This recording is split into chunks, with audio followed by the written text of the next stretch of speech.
콤팩트 카메라의 최강자 캐논 파워샷 G1 X 마크 3. 스마트폰 카메라의 최강자 삼성 갤럭시 S10 플러스. 캐논 파워샷과 삼성 갤럭시의 한판 승부. 과연 승자는 누가 될 것인가? 한일 대결에서 통쾌한 결과가 예상됩니다. 안녕하세요. 요즘 사진이나 영상 촬영은 자기 자신을 나타내기 위한 도구로 현대인의 필수가 되었습니다.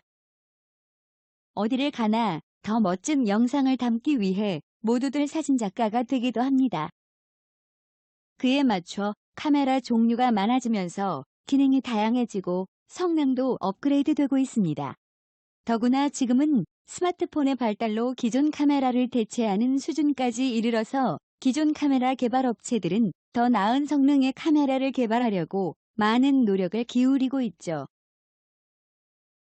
과연 그 많은 카메라들이 제 역할을 하는지, 스마트폰과 차별성이 어느 정도 되는지 지금부터 공정하게 검증해보고 여러분들께서 괜한 돈 낭비하지 않고 현명한 선택을 하실 수 있도록 데이터로 보여드리겠습니다. 아울러 이 후기는 공정하게 평가하기 위해 가능한 동일 조건 하에서 보정을 하지 않은 원본 그대로의 이미지로 평가하였습니다. 평가자 개인의 성향이 반영되었고 재미를 위해 약간 과장되게 평가한 부분이 있을 수 있으나 최대한 있는 그대로의 사실을 말씀드리고자 노력하였습니다. 그럼 평가 시작하겠습니다. 출발! 오늘의 평가 대상은 삼성 갤럭시 S10 플러스의 카메라와 캐논 파워샷 G1 X 마크 3입니다. 이후 두 기종은 각각 갤럭시와 파워샷으로 부르겠습니다. 먼저 휴대성이나 외관을 보자면 파워샷은 무게 375g인데 목에 걸고 다니시면 전혀 착용감이 없을 정도로 가볍고 모양이 예쁩니다. 한마디로 뽀대납니다. 갤럭시는 스마트폰이기 때문에 항상 지니고 다녀야 되는 것이므로 별도로 뭘 들고 다닌다는 개념 자체가 없는 것이죠. 따라서 외관이나 휴대성은 따질 이유가 없을 정도로 두 기종이 뛰어납니다. 두 기종은 탁월한 기능이 많이 장착되기도 하였는데요. 오늘 두 기종의 대표적인 기능을 한번 살펴보고 비교해 보겠습니다. 사실 두 기종을 몇 개월간 써본 결과 갤럭시는 부족함이 없었습니다.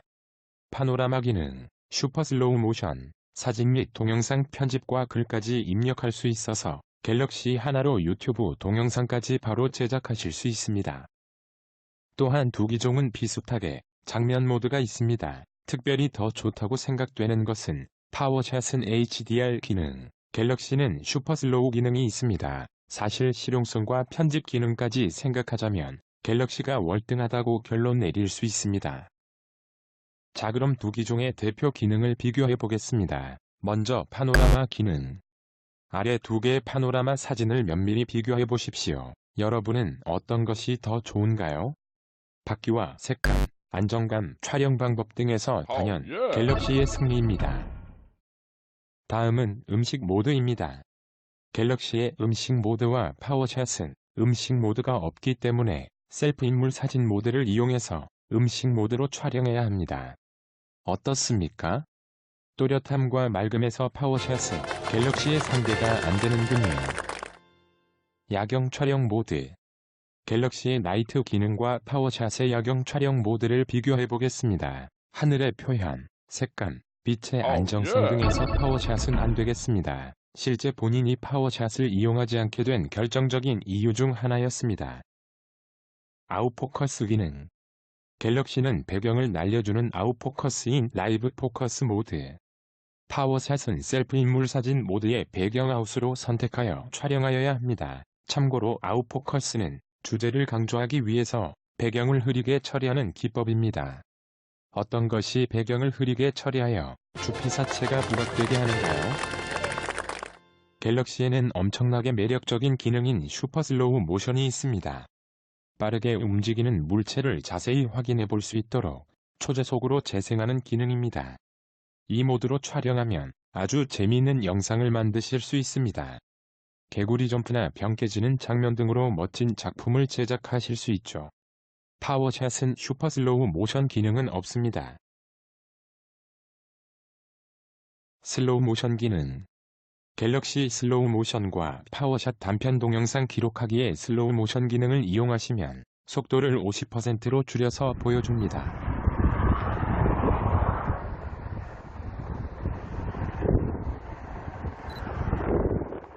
갤럭시의 또 하나 주목할 기능은 하이퍼랩스입니다.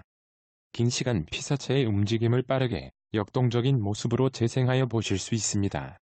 파워샷은 타임랩스를 이용합니다.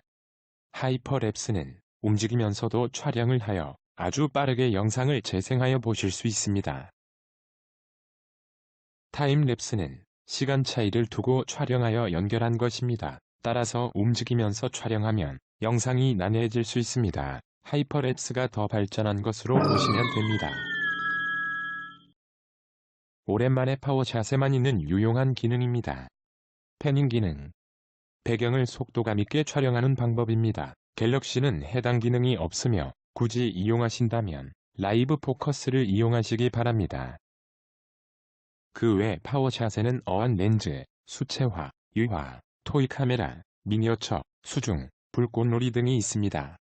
정밀하게 살펴보았습니다. 색감을 떡칠해놨군요. 이런 기능들을 어디에 써먹을까요? 장난감이죠. 갤럭시에 엄청난 기능이 있네요. 촬영 구도 가이드. 동그란 원에 움직이는 원을 맞추기만 하면 상당히 안정적인 구도가 나옵니다. 구도 잡으려고 이리 뛰고 저리 뛰고 생각할 필요 없이 맞추기만 하면 아주 아름다운 구도로 찍힙니다. 또 두 기종 모두 아주 만족할 만한 HDR 기능이 있습니다. HDR은 하이 다이너믹 레인지 약자인데요.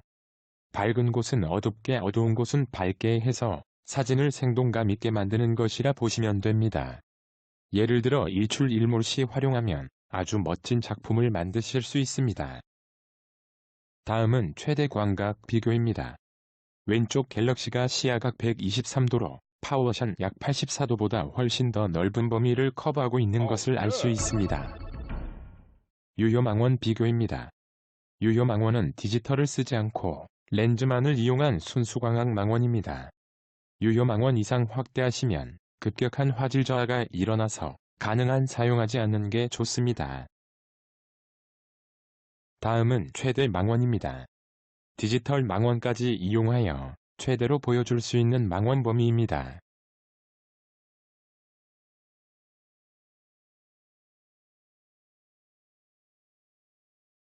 까지 보셨는데 어떠셨나요? 더불어 두 기종 중 치명적인 단점이 있는지 살펴보겠습니다. 파워샷의 단점은 배터리입니다. 배터리는 갤럭시에 비해 상대가 안 될 정도로 금세 소모됩니다. 비연속으로 대략 2시간 촬영하면 끝이더군요. 또 야경 촬영 메뉴가 있지만 매우 만족스럽지 못합니다.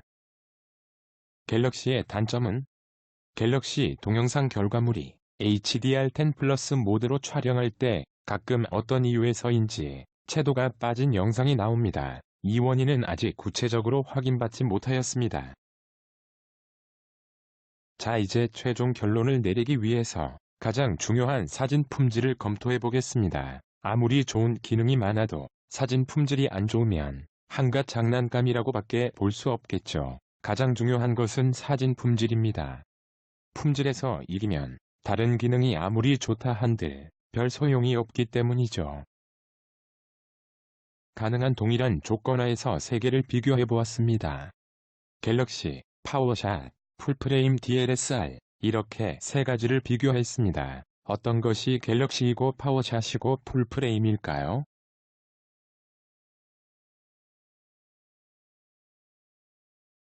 자, 어떻습니까?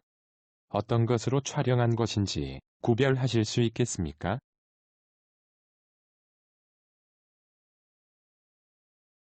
위에서 보셨다시피 캐논 하이엔드 카메라는 의미 없는 장식품에 불과합니다. 하이엔드나 미러리스 구입하실 바에는 갤럭시 시리즈 혹은 풀프레임 카메라로 가시길 강력 추천드립니다.